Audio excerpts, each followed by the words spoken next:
Today on Cash Flow, attitude, entrepreneurship, and how not to fail.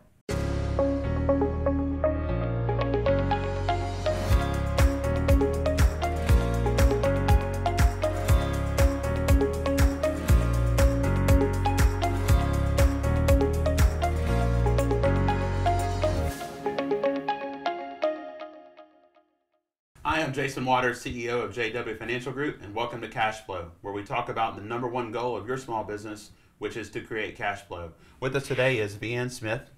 Welcome. Hey, Jason. Thanks for having me. Tell us a little bit about your company, what you do. Sure.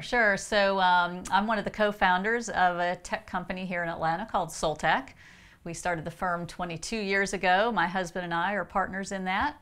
And so essentially what we do is we help organizations build custom software, primarily around web, mobile, and data-centric solutions.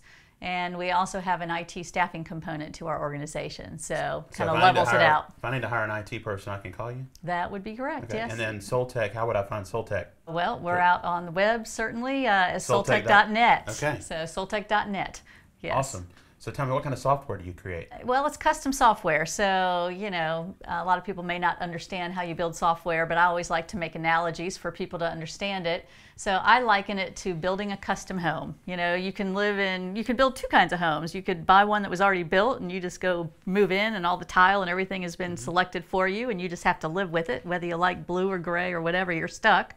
Or you can hire somebody to build custom home, and so that's what SOLTECH does. We build custom software across all industries. Okay. You know, we're basically solving problems and helping companies grow through custom technology-enabled solutions. Yeah, you'll find them on the internet, on mobile devices, and everything usually has a data component. Okay. You know, to the back. I always say this too, you know, whether companies know it or not, they are a tech company. So I think whether you're in manufacturing or distribution or hospitality or healthcare, at the core, you're a tech company because there's nobody working today without tech, which is a beautiful thing for SOLTECH. So how did you get into this business? Well, interestingly enough, I grew up on a farm and was the first person in all of my family lineage to go to college. And so I had a college or a high school advisor who I was like, I don't know what I want to do when I grow up. I liked math and science and solving problems. And he said, well, you should be a systems analyst. And, you know, back in the 80s, you know, 70s and 80s, I'm like, what is that? He said, well, you'll go work on computer bugs. I'm like, okay, sounds good. So I went to college and took my first computer class, and it was a magical thing. We got on a computer and you basically typed these instructions. You know, the instructor would give you a problem and say, okay, take these cards, type up a solution to that. And you took the cards to this data center and they ran it through a computer and voila, you had this like really fancy solution or a game or whatever. I'm like, this is like magic, you know? So it was just challenging, rewarding, and I was hooked. So I knew I was in the right place. How do you determine whether you're capable of starting a business? That's a great question. I've received that before, and on my episode with Mitzi Moore, we talked a lot about entrepreneurs, and so if you have a second, I would take a look at that. But really, to start a business, you have to know something about what you're doing. You won't believe how many people come to me and tell me they want to start a restaurant, and they have never been in the restaurant business. They might have some good food or know what bad food is and think they can do better. It's not that easy. So it has to be some kind of link to what you're already doing. So for example, for you, you started your business, you didn't start in a field you didn't know. That's correct. Yes. So very fortunate that I met my husband at work. So that was really brilliant for the future that we set out to do together. So we both were trained to be computer programmers, and so we met in a consulting firm. And I always am thankful for the challenges and the opportunities that life presents, because I do think that things come your way and you have a choice to make. And if you're deliberate about those choices, usually things work out well. We had worked together for a few companies, but the theme of all of our history together is we were working for consulting firms that were based in other cities that wanted to have an Atlanta presence. And so we had the good fortune of all the back office stuff had been taken care of, you know, all the personnel and HR and payroll and all that was done. And we got to focus on building, you know, out our organization in the branches. And so the last firm that we did that for was based in Florida, and they were private when we started. They had an IPO, they went public, and they acquired about 20 companies. And so we learned a lot. And probably the thing that led us to starting our firm is the company was really rich with core values and, you know, really strong DNA in the early days. But once they went public, the way that the company got managed changed. You know, it was all about answering to the investors and making your numbers Generating every profit, quarter. right. And, you know, you did funny things, you know, to make sure that that report was good every quarter. We felt confident that we knew how to run a business. And so we knew we were passionate about it. We knew how to run, you know, the branch. We thought it was just one step further for us. And really what drove us to do it is we wanted to be able to really set and maintain the course in terms of our core values and what we were all about. And we knew the only way to really do that was to do it ourselves. Yeah. So what advice would you give to people that are husband and wife team that want to start a business together? Well, there's a couple. For me, it was to my husband. I said, we have to have delineation of duties. You know, we fortunately have very similar skill sets, but truly we're passionate, we're different, we have different passions. So we could do each other's jobs, but we're passionate about different things. So my thing when we started was, I want to grow the business. I want to do all the business development. I want to work with the customers. I love the thrill of the deal. And I also love the talent side and people and bringing, you know, people great jobs and giving them good lifestyles. My husband is more interested in the operations and the finance, so he was more the delivery guy. So it was brilliant for us. I went out and closed the business and got the people, and then he made sure we delivered. So that was my thing when we started. We're going to have delineation of duties. His rule was we don't talk about work after 9 p.m. And that was really hard for me. So, you know, we do have to have a cutoff time, and for him it was 9 o'clock, and I have lived to that for 22 years. We don't talk about work, but when we get up and walk at 5:30, we're talking work. Right. You know, so anyway, so those were our funny little things when we started. What are some fundamental skills necessary to start a business? Fundamental skills you need to start a business. Well, I already talked about the fact that you need to know something about the business you're going to start related to that industry, at least tangentially, more than just I know how to cook and I can now open a restaurant. What a lot of people miss, and this is illustrated great in a book called The E-Myth, now The E-Myth Revisited. So I recommend checking that out. E is not like e-commerce. E is an entrepreneur myth. People think because they're a great technologist or they're great technically about doing a certain skill, it could be a plumber, that they know about running a business, but they don't. They know they're good plumbers, and so you don't know finance, you might not know HR, you might not know how to, you know, what paperwork you need, you might not know technology. So I think the most important thing is to understand what you don't know and find people to help you do the things that you don't know so you can do what you're really good at. Can't agree more, so totally agree. There's a couple things I would say to that. So I see this all the time, being in the tech space. We're in Atlanta, there's a lot of tech startups and great ideas, and I'm always a little bit intimidated by all the great creative ideas and the companies that people start.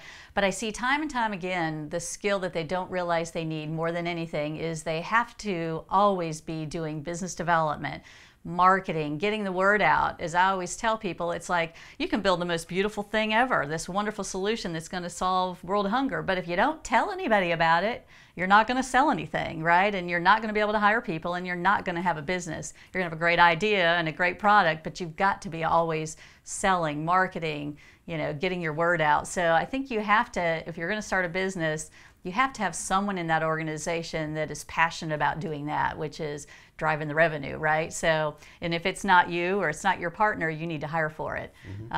So I think that's key. The other thing that I think is really successful is if you're starting a business for the long haul, I think it's really, really important that one is you're doing something you're passionate about, and then the role that you choose to be in is something that you're good at and that you're happy doing, because you're going to be doing it a long time, you're going to be doing it every day. And so I think you have to really kind of be honest with yourself, and sometimes the role in the company that you're going to fill is not the sexy role, but it is the one you're good at, and it's the one that you're going to, you know, provide the most value to all the people that then you're going to be responsible for when you start hiring people. I didn't really get this when I was younger in my 20s and 30s, but I get it really really a lot now, which is you need to hire people better than yourself. And that can be really intimidating early on because you're thinking, nobody's better than me. I started this thing. But you do get to the point where you realize I'm not good at everything, and I need to hire people that are better than me. And by doing that, that says a lot about, I think, how good you are as a person, right? So, but sometimes I think you have to get to there, because you don't want to admit that out of the gate. And people's personalities are different. Some people don't want to let go of it, and some people just want to hold it all in. But I've found like the more I have to constantly let go of things, and I have to, because more will come on your plate. You don't have to worry about it. Yeah, it's going to happen. So as soon as you get rid of something, it's amazing. You're like, what am I going to do? And then, oh wow, there's a whole ton of other things to do. Exactly. Yeah. So anyway. What kind of attitude do you think a person needs to have to start a business? Yeah, I'd say start and run a business. What kind of attitude do you have to have? Well, positive attitude. I mean, that's for one. But then, do you have to kind of have the attitude of like, no, I'm not going to fail? Right, exactly. I think, as I look at all the entrepreneurs that I have met or come in contact with, they all have some sort of attitude. Some I like more than others, but I think if you're going to start a firm, you have to have some level of attitude, and in mine, my attitude is, probably just from how I was raised, but failure was not going to be an option. And, luckily my partner and I had we kind of came from the same roots. And when we started it, we said, okay, can we survive? If we don't make any money, can we survive and how long? And so, you do some financial planning. And so we felt like we could do 2 years and be okay. We made the dedicated decision that we would not take any pay ourselves, but we would roll everything we did into what we made into the business the first 2 years. And I think that was key to having, long-term stability, because we didn't go out and reach for money or take angel money. So it was all self-funded. But the other was just we both had the same attitude that we were in this together, and no matter what happened, failure was not an option. And so, what causes, how do you live that? Well, I think that's different for everybody. For me, I knew that I really didn't want to go back to corporate America. I was raising family, having children in the days that we founded the company, and while we worked all the time, I also had flexibility to be there for my children, which was number one. The family always comes first. And so we just committed to this attitude of failure is not an option. Yeah. And, there are times, and I think having a partner has been helpful for me personally. I don't know how you do it without a good partner, but I do think in life you have rhythms, right? So we have our highs and our lows, and we have our mediums. I feel that when you're in business with a partner specifically, you're not on the same rhythm all the time, which is a good thing, because when I'm up, he might be down. When he's down, I might be up. But we always reminded ourselves, okay, just put the bootstraps back on. We can wallow and be upset or whatever for a few days, but we're not failing. So you ready? Let's go. I'm going to pull you and you're going to pull me. So I just think that's been key to, having stability over a long haul. Yeah. For me, I got into the entrepreneurial game, if you will, 2.5 years ago when I wasn't planning on it. I always wanted to, but what happened with me is I've been a corporate banker for almost 20 years. I had just received a exceeds expectations performance review and a raise, and then a week later they said, you're not doing enough and you're making too much money, bye.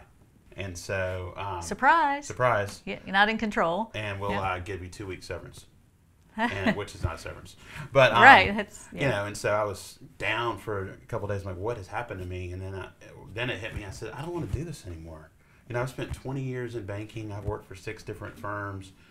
It's not the right thing for me. I'm getting a salary, maybe a bonus, but so my attitude had been like, I probably wasn't giving all of myself because I didn't really like what I was doing. So now my attitude switched to like, I'm an entrepreneur. I'm gonna do this on my own, and I'm not gonna fail. And so every day I wake up, and part of my attitude, and this is not necessarily what should drive people, but it's like I don't want to ever go back to that. That's right. So part of what drives me now is like, I'm going to succeed because I'm not going to go do that again. That's why I think life presents us with challenges, roadblocks, opportunities, surprises, and we have a choice. And so when my children or my friends hit those sort of lows, you know, my family gets really upset with me because I'm always the silver lining person. You know, something bad, I said, no, but there's good in that. You know, this is, you're going to find something better. Yeah, you can't see it. It's hard to see it when you're that close in it, but from outside, you know, and that's what we as leaders have to think, okay, and parents, you know, from that, you can't see this right now, but we know it's going to happen.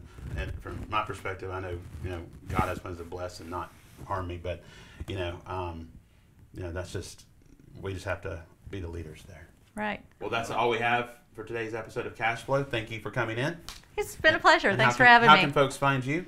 I'm on LinkedIn, Facebook, and Instagram. So my name, fortunately, is very unique. Veanne Smith, can't miss me. I think I'm only one of 2 Veannes in the world I've ever known. So easy to find. And then our company is online at soltech.net. And you can find me at Jason Waters, #Cashflow. Until next time.